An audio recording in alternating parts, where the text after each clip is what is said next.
বড় খবর, রাজ্যে এবার মুখ্যমন্ত্রী বদল হতে চলেছে। মমতা বন্দ্যোপাধ্যায় মুখ্যমন্ত্রিত্ব ছেড়ে তার এক নিকট আত্মীয়কে মুখ্যমন্ত্রীর পদে বসাতে চলেছেন। এরকম তথ্য আসছে কিভাবেই বা এই বিষয়ে আমরা খবর করছি, সেই সমস্ত বিষয়ই এবারে আপনাদের সামনে আপডেট তুলে ধরব। রবিবার 21শে এপ্রিল তমলুকের মহিষা দলের সভা থেকেই এরকম একটা উক্তি বলা ভালো, এরকম একটা ভবিষ্যৎবাণী সামনে এসেছে। ভবিষ্যৎবাণী করেছেন কে? ভবিষ্যৎবাণী করেছেন বিজেপির প্রার্থী, অর্থাৎ তমলুকের বিজেপি প্রার্থী অভিজিৎ গঙ্গোপাধ্যায়। তিনি বলেন, দুর্নীতির অভিযোগ যেভাবে ঘিরে ধরেছে মুখ্যমন্ত্রীকে, তাতে তিনি আর বেশি দিন ওই পদে থাকতে পারবেন না। তিনি মুখ্যমন্ত্রিত্ব ছেড়ে নিজের নিকট এক আত্মীয়কে এই পদে বসাবেন।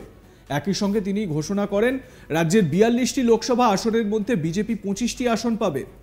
রবিবার অভিজিৎ গঙ্গোপাধ্যায় যখন এই মন্তব্য করেন, তখন মঞ্চে বসে রাজ্যের বিরোধী দলনেতা শুভেন্দু অধিকারী। এদিন মঞ্চে দাঁড়িয়ে তমলুকের বিজেপি প্রার্থী বলেন, বিজেপি এবার 25টি আসন পাবে। এই খবর শুধু আমরা নয়, মমতার কানেও নিশ্চয়ই পৌঁছেছে। নিশ্চয়ই পদত্যাগে তোড়জোড় করছেন। আর সম্ভব নয় এই রাজ্য চালানো, তাই মুখ্যমন্ত্রী বদল করতেই হবে। তার দাবি, মুখ্যমন্ত্রী মমতা বন্দ্যোপাধ্যায় সরে গিয়ে তাঁরই এক নিকট আত্মীয়কে মুখ্যমন্ত্রীর পদে বসাবেন তিনি। কি বলেছেন অভিজিৎ গঙ্গোপাধ্যায় সঠিকভাবে শুনে নিন তার বক্তব্যেই।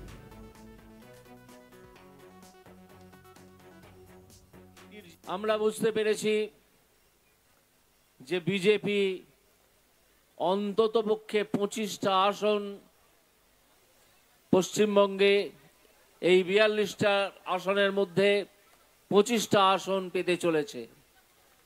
এবং এ খবর শুধু আমরা নয়, রাজ্যের গোয়েন্দা দপ্তর নিঃসন্দেহে এবং নিশ্চয়ই সে খবর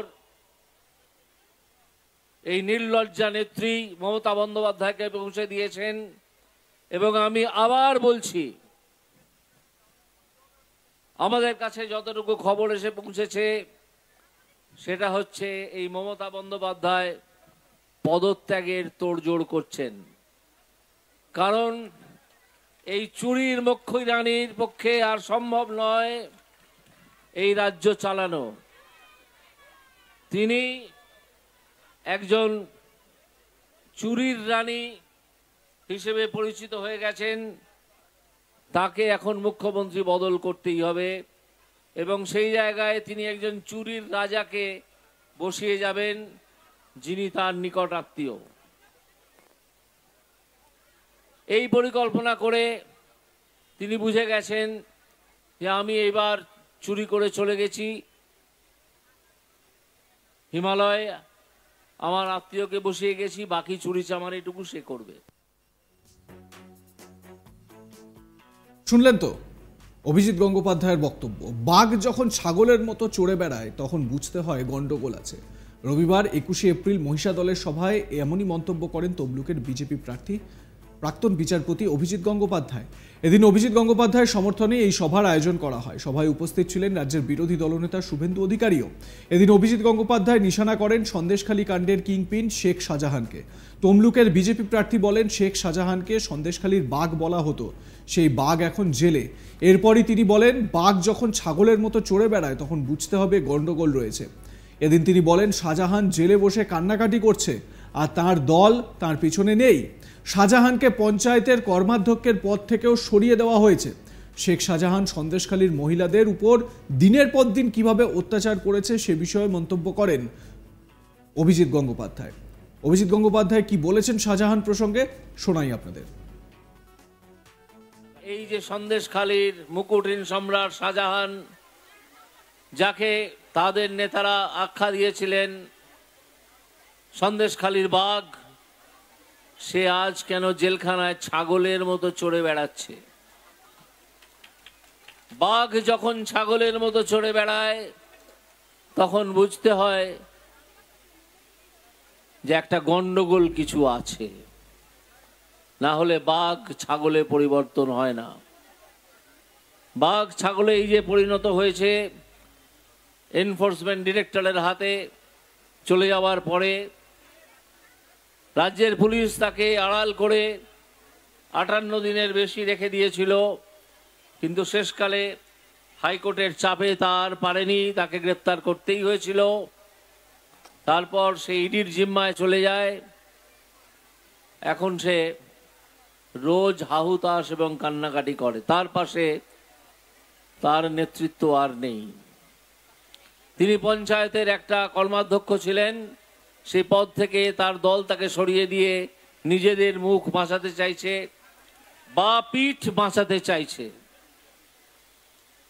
এই শাহজাহান কিভাবে মহিলাদের শ্লীলতাহানি করেছে অন্তত 10 বছর ধরে, কিভাবে মহিলাদের অপমান করেছে, কিভাবে ধর্ষণ করেছে, কিভাবে মানুষের জমি কেড়ে নিয়ে সেখানে নোনা জল ঢুকিয়ে সেই জমিটি নষ্ট করে ভেড়ি তৈরি করেছে, তার কিছু কিছু খবর এবং টিভির সংবাদ আপনারা শুনেছেন এবং পড়েছেন।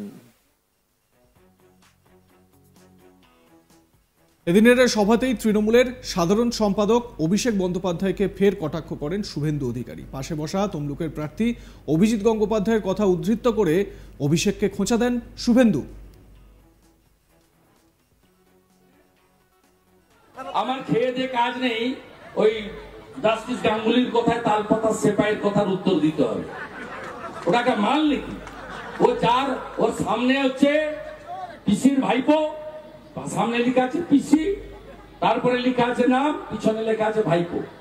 আর যে পিসি আর যার ভাইপো তাকে এইখানে আমি এনেছি মেদিনীপুরের মাটি। আবার লক্ষ লক্ষ ভোটে হারাবো কাঁথি, তমলুক, পূর্ব মেদিনীপুরে। লিখে রাখুন, লক্ষ লক্ষ ভোটে হারাবো, লক্ষ লক্ষ ভোটে হারাবো। এখানে লতায় পাতায় শিকড়ে শুভেন্দু অধিকারী আছে, এরা সব আমার আত্মীয়। ভোট শেষের পর দেখা গেল আপনার দলের কর্মীরা মিষ্টি খেলো আর নাচানাচি করলো তৃণমূল, রেজাল্টটা কি হবে? রেজাল্ট রাষ্ট্রবাদীরা 3, চোরেরা 0। চোরেরা 0। ওরা এটা করেছে যাতে পরের দফাগুলোতে ওদের এজেন্ট বসে। আমি আপনাকে লিখে দিচ্ছি, নিশ্চিত প্রামাণিক 54,000 ভোটে জিতেছিল গতবারে, এবারে 1,08,000-এর বেশি ভোটে জিতবে। জলপাইগুড়ির মার্জিন বাড়বে, আর মনস্টিকা কত ভোটে জিতবে কেউ জানে না, ওরা 4 লাখে গিয়ে থামতে পারে।